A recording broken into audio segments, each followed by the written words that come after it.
Rome 1498. In the Vatican's Borgia apartments, Renaissance frescoes depict a young woman's face as Saint Catherine. Her name is Lucrezia Borgia, and she is 18 years old. But across Renaissance Italy, her name already means something else entirely: poison, scandal, corruption. By the time she reaches adulthood, Lucrezia Borgia's reputation has been constructed by forces entirely beyond her control. This is not a story about whether she was guilty.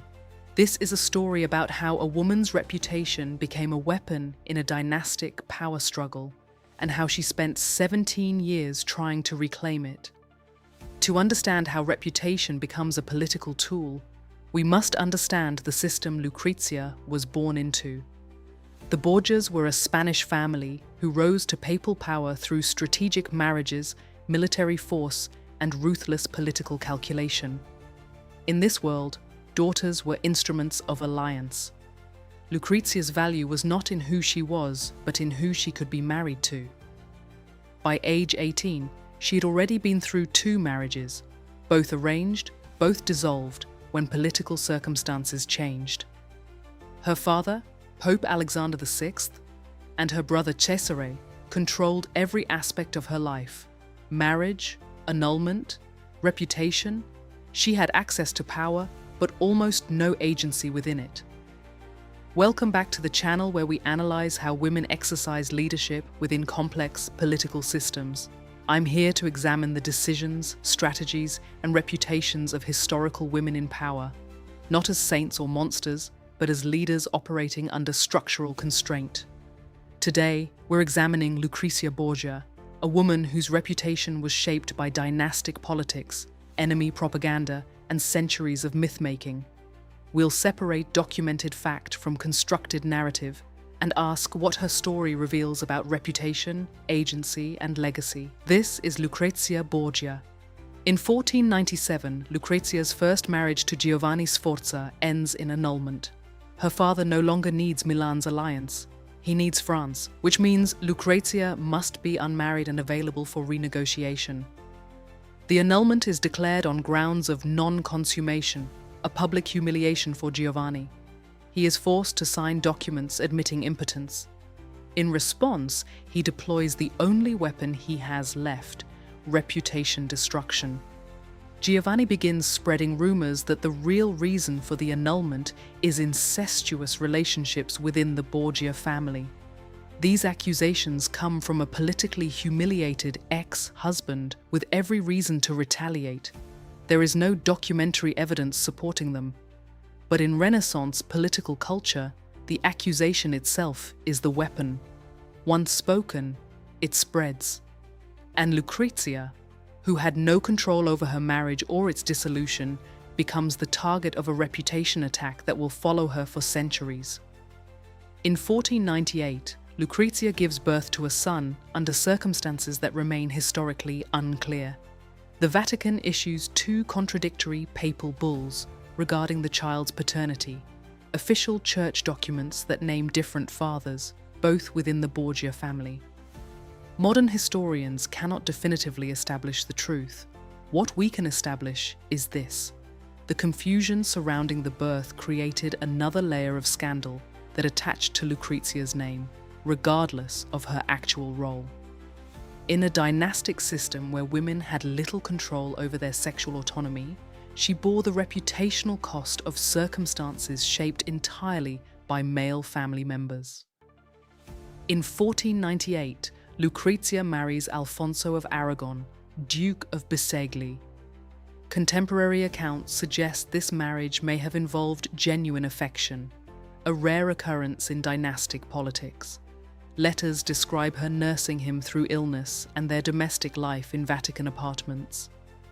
For 2 years, Lucrezia experiences something approaching personal choice within the rigid constraints of arranged marriage. It does not last. July 1500. Alfonso is attacked on the steps of St. Peter's Basilica. He survives the initial assassination attempt. Lucrezia moves into his sick room and personally supervises his care, reportedly tasting his food to prevent poisoning. For weeks, he recovers. Then Cesare Borgia's men enter the room and strangle Alfonso to death, Lucrezia, despite being the daughter of the Pope and having served as papal regent just months earlier, cannot protect him. This is the central paradox of her position: symbolic power without actual agency. She held administrative authority. She signed official Vatican documents with her own seal, but could not prevent her brother from murdering her husband. This moment crystallizes her structural position: visible authority, constrained action.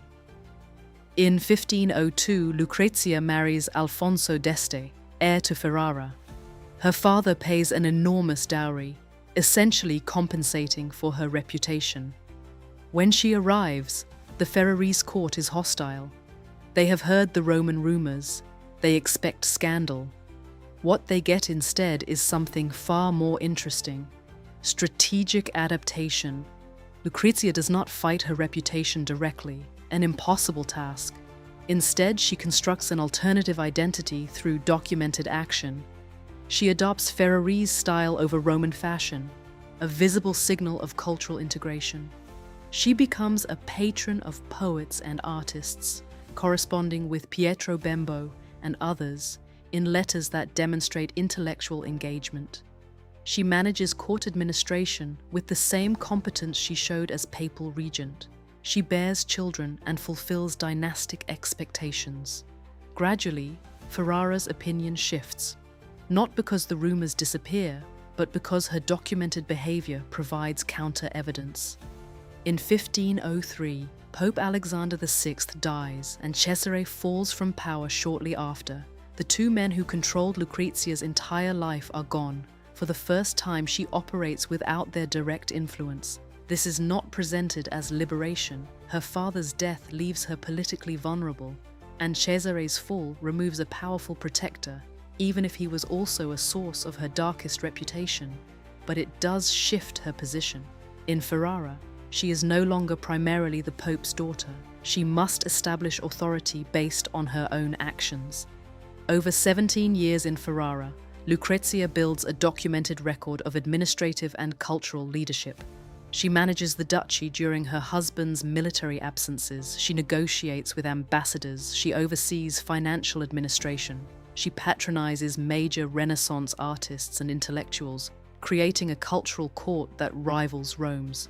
Contemporary Ferrarese sources describe her governance with respect, a stark contrast to Roman-era propaganda. This is not a story of complete transformation or perfect redemption. She remained constrained by gender, by dynasty, by political circumstance.